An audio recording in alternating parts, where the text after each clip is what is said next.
What's wrong, son? We have this project in senior social we have to do, and I don't get it! Well, tell me about it. Back in my day, I was a senior. Socially. What? Never mind, tell me about the project. We have to explain what the First Amendment is and tie it in with a court case, but I don't know what the First Amendment is! Well, for the First Amendment, think of papars. Papayas? I love papayas! No, papars. The First Amendment is freedom of petition, press, assembly, religion, speech. Oh! But what court case can we tie in with the First Amendment, Dad? Well, how about the Equal Employment Opportunity Commission versus Abercrombie and Fitch store case? What's that? Well,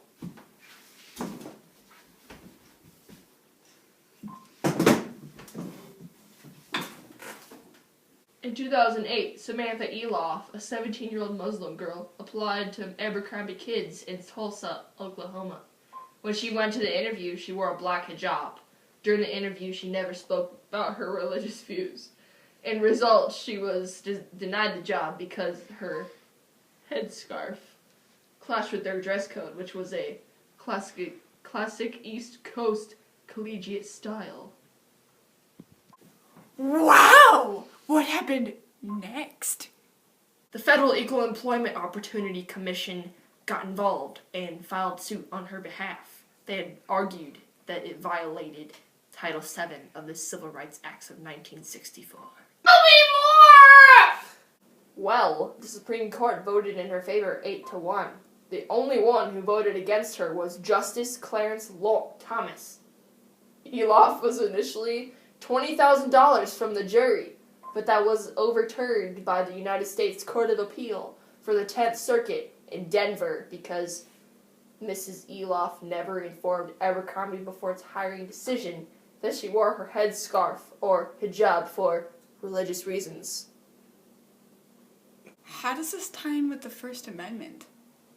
Well, this relates to the First Amendment because by wearing her hijab, she is practicing her rights to her religion and freedom of expression. Though Abercrombie was challenging her freedoms. So, what are both sides of the arguments? Well, Samantha believes that it is unconstitutional for them to not hire her because of her hijab, because it violates her freedom of religion and expression, which are two factors represented by the First Amendment. Abercrombie argued that they did not have to hire her because she never informed them that she wears the hijab for religious purposes! Oh, I get it. Thanks, Dad.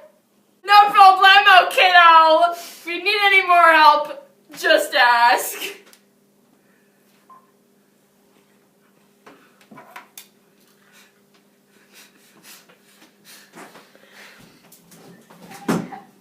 Bye now. Oh. The very next evening. Oh my god. This makes no sense! Are you still working on that? Yes, let's do it Thursday. I need help!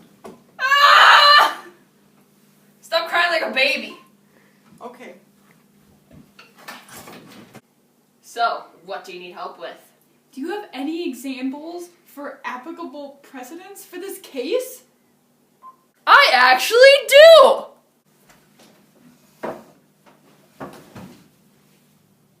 A great example would be the case of an 11-year-old girl in Muskogee, Oklahoma, who was suspended from her school twice for wearing her hijab. The school argued that her hijab did not have anything to do with her religion, and that it violated their no headwear dress code. Her parents sued the school, and the government pushed for the school to remove the dress code ban. Sadly, the school refused to change their dress code. When did this happen? 2004. Awesome! Thanks, Dad! No problem. Just out of curiosity, what's your opinion on the Equal Employment Opportunity Commission versus Abercrombie and Fitch case? Well,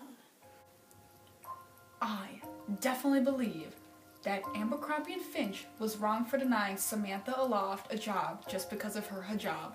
It is downright sad for Abercrombie to mistake her hijab for just an article of clothing. Most people don't just wear a black hijab to make a fashion statement. Also, Samantha shouldn't have to say that her hijab was for religious purposes, because this is kind of obvious. It is pretty safe to assume that's why they did not hire her, was because of her blatant display of her religion. This in turn infringes on her First Amendment rights of freedom of religion. Truly, I am shocked and saddened to hear about this case, but I'm glad to hear that she ended up winning in the end. That was so beautiful!